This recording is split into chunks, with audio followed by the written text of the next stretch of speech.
एक गाना सुना है, वर्तमान आंखों का धोखा है, समझ जाओ अभी भी मौका है। वैसे दूसरी लाइन मैंने बना दी। देखो भाई, ट्रेडिंग करके ये जो साले आपको जुआ सट्टा, आज के डेट में आईपीएल चल रहा है, फिर वर्ल्ड कप आ जाएगा, आपको सिखाया जाता है कि भाई आप पैसे कमा लो, लखपति करोड़पति बन जाओगे।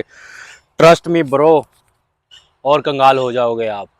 As a digital marketer I know the strategic of this फैंसिटी एप्स। पहले ये सब चीज़ें बंद माहौल में किया जाता था, अंडरग्राउंड हुआ करता था, बट गवर्नमेंट की पॉलिसी के कारण अब ये सो कॉल्ड दिमाग का प्रडिक्शन, मतलब भगवान ही मना दिया आपने ये रूल लगा के कि आपको अगर कला है ये वाली चीज़ें तो आप पैसा कमा लोगे, और लीगल कर दिया, सबको लाइसेंस बांट दिए। हम जैसों के लिए तो फ़ायदा है भाई, क्योंकि हमारे पास कंपनी आती, गूगल्स पे मार्केटिंग की जाती है, लाखों का बजट होता है इनका, तो कमाते भी साले लाखों में करोड़ों में कमाते हैं भाई।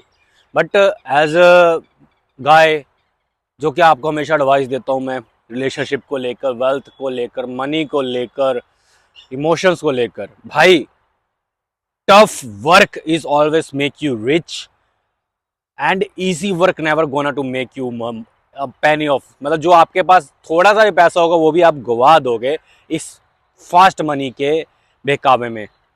ट्रस्ट मी ब्रो, अभी मैंने ये वीडियो में मेरी मेन फोकस है, जो हमारे कॉमर्स मिनिस्टर है उसने भी ये बात बोली है कि जो हमारी, इवन ये मैंने बात यहीं पे ख़त्म कर दी फैंसिटी ऐप की, कि आप यहाँ से करोड़पति नहीं बन सकता। दूसरी बात, अभी कॉमर्स मिनिस्टर ने हमको इंटरव्यू में ये बताया था, अभी चल रहा था स्टार्टअप का सब, उन्होंने कहा कि यार इंडिया की इकोनॉमी ना, मतलब कि स्टार्टअप में भी फेल है।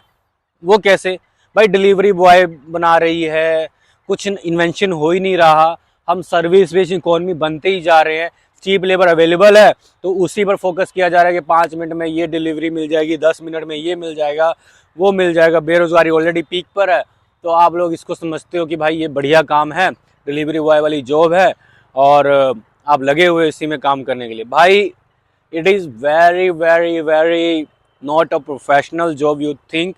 स्टार्टअप ये जो आपके सामने आ रहे हैं भाई, ये कुछ भी नया नहीं कर रहे हैं, ये सब कॉपी पेस्ट कर रहे हैं, बाहर के उठा रहे हैं, कॉपी कर रहे हैं, पेस्ट कर दे रहे हैं। कोई भी हमारी इंडिया की टॉप स्टार्टअप कंपनी देख लो, साले किसी ने इन्वेस्टन नहीं किया भाई, सब के सब लगे हुए हैं copy paste copy paste copy paste करने के लिए। साला एक ऐप होता है डिलीवरी का, एक ऐप होता है फूड ऐप का, साला हर तीसरा ही कंपनी लगा हुआ है। रिलायंस ले लो साले, चाहे इनको ले लो, टाटा के ले लो, सब फील्ड में कूद चुके हैं भाई। तो भाई ऐसे इकोनॉमी नहीं बढ़ती। इवन की कॉमर्स मिनिस्टर ने भी बोल दिया कि भाई इससे आप जो इकोनॉमी में है कुछ भी कंट्रीब्यूट नहीं करो, जबकि आपकी, बल्कि आप चीप लेबर को और बढ़ावा दे रहे हो। अब लोग आगे कहेंगे भाई इतनी बेरोजगारी है तो एटलीस्ट ये जो कर रहे हैं तो कुछ कमा रहे हैं, भाई ठीक है, बट मैं आप लोगों को ये बताता हूँ कि आप जब इस लाइन में आओगे ना तो ऑटोमेटिक आप फिर इसमें भी जाओगे, क्योंकि आपको फास्ट मनी गेन कैसे करते हैं इसको सिखाया जा रहा है। आप हार्ड एंड वर्क नहीं कर पाओगे फिर भाई। मेरा पीओवी है इस वीडियो का, जो मेरा मेन मकसद है बनाने का, भाई कोशिश करो कि पहली तो बात मैं सीईओ से करूंगा या फिर ओनर से करूंगा, भाई मैन्युफैक्चरिंग में आओ यार। हमारे इंडिया में मैन्युफैक्चरिंग को लेकर बहुत स्कोप है, बट या आई नो बहन चोद ये मिनिस्ट्री में जो लोग बैठे हुए हैं दल्ले साले, इनकी वजह से काम ठप पड़ता है, नए इन्वेस्टर्स का भी या फिर नए मैन्युफैक्चरर का। मेरे भी जीएसटी जो नंबर लेने में जो दिक्कत हुई थी, या फिर जीएसटी लेने के बाद इतने मेरे को फालतू के इन्होंने क्लेम भेजे थे, उससे मेरे को वो वाला पहला बिजनेस बंद करना पड़ा था, आई नो। बट क्या कर सकते हैं भाई, स्मॉल लेवल पे यार मैन्युफैक्चरिंग सेटअप करो, कुछ ऐसा मशीन चाइना से लेके आओ कि जो आपकी इकोनॉमी में वो चीज़ आप मैन्युफैक्चर करके लोकल लेवल पे बेच सको भाई। जैसे मैं कर रहा हूँ इस टाइम, बहुत सारे प्रोडक्ट पे मेरा R&D हो रहा है। उससे होगा क्या कि भाई रिस्क होगा, बट आपको अमीर बनने में सबसे ज़्यादा हेल्पफुल करने वाली है आपकी बिजनेस, ना कि ये low cheap labour based work man.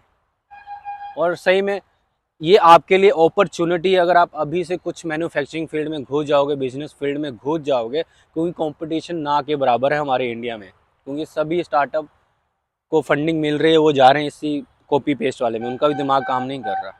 Gujarati हैं जो कि बहुत अच्छा काम कर रहे हैं, बाकी रेस्ट ऑफ द इंडियन में जितनी बड़ी सिटीज़ हैं या फिर स्टार्टअप फाउंडर्स हैं वो सब इसी को लगे हुए हैं, क्योंकि ईजी है भाई इन्वेस्टमेंट मिल रहा है, फ्री का पैसा उड़ाओ, बस क्लाइंट दिखाओ, इतने कस्टमर बेस हमारे पास है, पैसा लेते रहो। वही चीज़ है, इसकी टोपी उसका सर, इसका टोपी इसकी टोपी उसका सिर, एंड में भाई उसका उसी का कटेगा जो एंड में बच जाएगा। जो कंपनी डूबने वाली होगी तो एंड में उसी का पैसा डूबेगा जो लास्ट में इन्वेस्टमेंट करेगा, फिर लास्ट में जो पैसा लगाएगा। बीच में सब खा पी के निकल जाएंगे, क्योंकि कंपनी में कोई स्ट्रॉन्ग प्रोसेस नहीं है भाई। ये कोई, अगर आप कहोगे कि हाँ ये कंपनी का ग्रोथ दिखा सकता है चार्ट, ये ग्रोथ बेस्ड चार्ट नहीं होते भाई। इवन हमारी इंडिया सर्विस बेस ही इकोनॉमी पे ही काम होती है, और सर्विस बेस डाउन जा रहा है भाई डे बाय डे। आप देख लो जितने भी आईटी सेक्टर्स हैं, जितने भी ये पहले इकोनॉमी में अच्छा कर रहे थे, जब से ट्रम्प आया है या फिर जब से एआई आया है, सबके स्टॉक गिर रहे हैं भाई। अब सर्विस भी हमसे नहीं ले रहा कोई। तो भाई अच्छा है कि ट्रम्प ने जो ये सैंक्शन लगाए हैं, इंडिया में अभी भी चांस है। ये साले पहले इनकी मिनिस्ट्री में जो दल्ले बैठे हैं वो इनको निकालें, और इजी टू बिजनेस का रैंक हमको बहुत ज़्यादा चाइना से भी अच्छा करना चाहिए, कि ऑनलाइन रजिस्ट्रेशन हो जाए, जो भी लाइसेंस लेने हो 2 मिनट में मिल जाया करे। 2 मिनट में चले यार, मैगी थोड़ा 2 मिनट में मिल जाए, एटलीस्ट 1 महीने तो लगे। साल साल तक क्लियर ना हो तो ये गलत बात है ना। 1 महीने में आप सब डॉक्यूमेंटेशन कंपनी के लिए फुलफिल करके दे दो, कि कंपनी भी आए और स्टार्टअप करना चाहे, मैन्युफैक्चरिंग फील्ड में आए।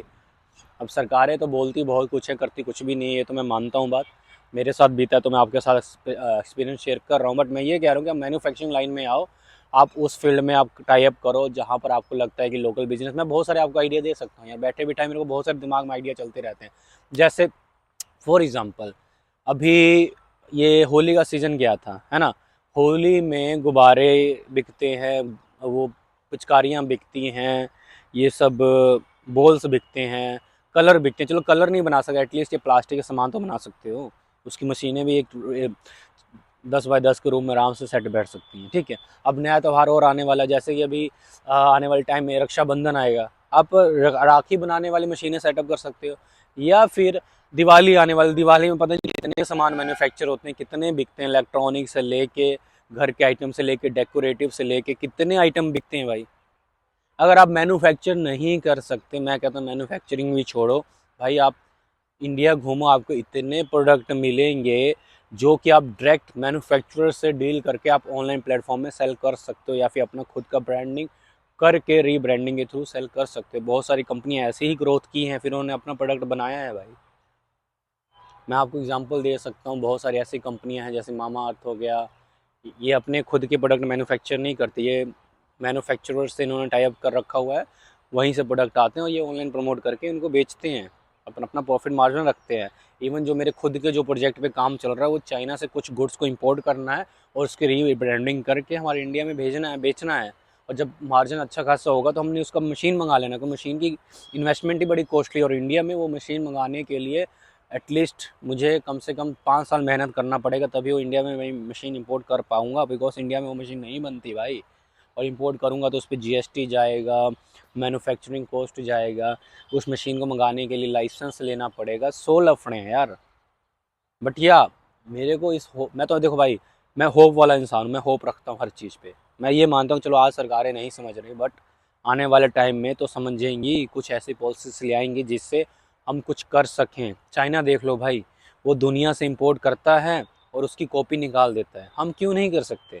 और मैं करना चाहता हूँ, बट हमारी गवर्नमेंट की पॉलिसी इतनी बेकार है भाई, कि मैंने बिजनेस करके भी देख लिया, लोकल लेवल तक आप बिजनेस कर सकते हो, बट आप अगर चाहते हो कि आप इंटरनेशनली या फिर नेशनली अपने बिजनेस को ग्रोथ करो, तो बहुत लफड़े आएंगे। क्योंकि हमारा जो फ्यूचर डिसाइड करता है बिजनेस का, वो 2 कौड़ी का ऐसी वाला आकर कोटे में पास होकर कुर्सी पे बिठा दिया जाएगा, उसको नहीं नॉलेज की बिजनेस कैसे काम करते हैं, वो 2 मिनट में नोटिस मारेगा, बिकॉज आपने उसके दिए गए नोटिस का रिप्लाई टाइम पे नहीं किया, या फिर आपने 2 दिन लेट कर दिया टैक्स भरने से।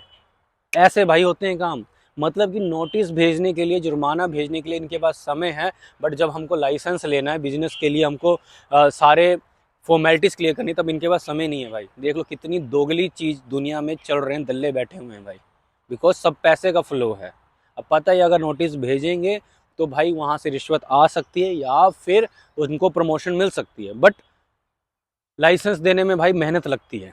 मैं तो वही कह रहा हूँ, मैं तो ये कह रहा हूँ भाई, इंडिया में ना सरकारी नौकरी ख़त्म कर देनी चाहिए बहनचोद, ये कोटा कोटा सिस्टम ख़त्म करो। क्योंकि जब तक ये सरकारी नौकरी कोटा का सिस्टम रहेगा तब तक मुझे नहीं लगता कि भाई इंडिया में एक्चुअल में ये लोग काम करेंगे। क्योंकि यार ये देखो सिंपल सी बात है, हम जैसे बिजनेस स्टार्टअप, मेरी एज भाई 27 के अराउंड है और मैंने अभी भी इतना कुछ कर लिया है कि मेरे को अगर कोई सरकारी नौकरी ऑफर करेगा तो मैं मतलब रिजेक्ट कर दूंगा, क्योंकि स्टार्टिंग से मेरा बिजनेस माइंडसेट था। बट ये लोंडे जो होते हैं ना, जो कुर्सी पे आके बैठते हैं, इनको पहले तो भाई 5 साल 10 साल अपने मैस्कुलिनिटी एनर्जी को मार मार के सिंप बन के ना ये एंट्रेंस क्लियर करेंगे। अब बकचोदी यहाँ पे मत करना कोई आके कि सिंप कैसे हुए, उन्होंने तो 5 साल 10 साल की मेहनत की हुई है। भाई साहब लड़ाई होगी ना, वही सबसे पीछे भागते हो, कहते ना ना भाई लड़ाई हो जाएगी भाई तो मेरा केस में नाम आ जाएगा, गांड फटती है मेरी, मैं नहीं करता, वही पीछे भागते हैं भाई। फिर बाद में जब इनको कुर्सी मिल जाती है तो फिर ये करप्शन करते हैं, बिकॉज इनका सिंप वाला सिस्टम अंदर आ चुका हुआ है, इनका दबदबा इकोनॉमी में नहीं चल रहा, फिर ये अपनी सरकारी पावर का मिसयूज करके आम जनता को परेशान करते हैं भाई। अब आपको पता है अगर गलत हाथ में पावर मिल गई तो भाई कुत्ता भी शेर है, ये प्रॉब्लम है। अब आप समझ रहे होगे कि मैं कहाँ तक पॉइंट लेके जाना चाहता हूँ। एंड गवर्नमेंट का मैं मानता हूँ कि सबसे बड़ा रोल होता है इकोनॉमी की ग्रोथ कैसे होती है कैसे नहीं, क्योंकि दैट्स वाई आज की डेट में लोग चाइना को ही ज़्यादा अच्छा मान रहे हैं। डिक्टेटरशिप होने के बावजूद भी अगर इतनी इकोनॉमी में ग्रोथ कर रहा है, जो कि साला अमेरिका को आग दिखा के बता रहा है कि तू कौन है बे, हम लगाते हैं तेरे ऊपर उल्टा टैरिफ। तो ऐसा जिगरा होना चाहिए। हमारा इंडिया क्या है, कोई भी आगे मार के चला जाता है हम सहन कर लेते हैं भाई, ठीक है कोई दिक्कत नहीं, वही गांधी वाली फॉलो नहीं भाई, हमको भाई सुभाष चंद्र बोस बनना पड़ेगा, अपनी खुद की टीम बनानी पड़ेगी, नहीं तो अपनी इकोनॉमी कुछ नहीं हो सकती। या तो फिर लास्ट ऑप्शन हमने सोच ही रखा है, अब वही होगा, लोग भारत छोड़ के जाएंगे। अमेरिका ने भी गोल्डन वीज़ा अप्लाई कर दिया है, पैसा कमाओ यहाँ से, यहाँ का पैसा वहाँ लेके जाओ और वहाँ पर सब सेटअप करो, यही लास्ट ऑप्शन रहेगा हमारे पास। क्योंकि जिसने बिजनेस करना हो तो कहीं ना कहीं तो जाके करेगा भाई, जहाँ उसको मिलेगा अपॉर्चुनिटी वो वहीं जाएगा। अब इसी में कुछ लोड़े आएंगे बोलेंगे देशद्रोही वाला काम है ये, तुम जाओ ना यार काम करो, तुम्हारे लिए वीडियो भी नहीं है भाई, ठीक है। दुबई में जाके देख लो, आधे से इंडियन बैठे हुए हैं, जिनके तुम पूजा करते हो ना, वो दुबई में ही बैठ के सब काम कर रहे हैं, इंडिया में नहीं कर रहे, कोई भी बात करते हो। Over and out.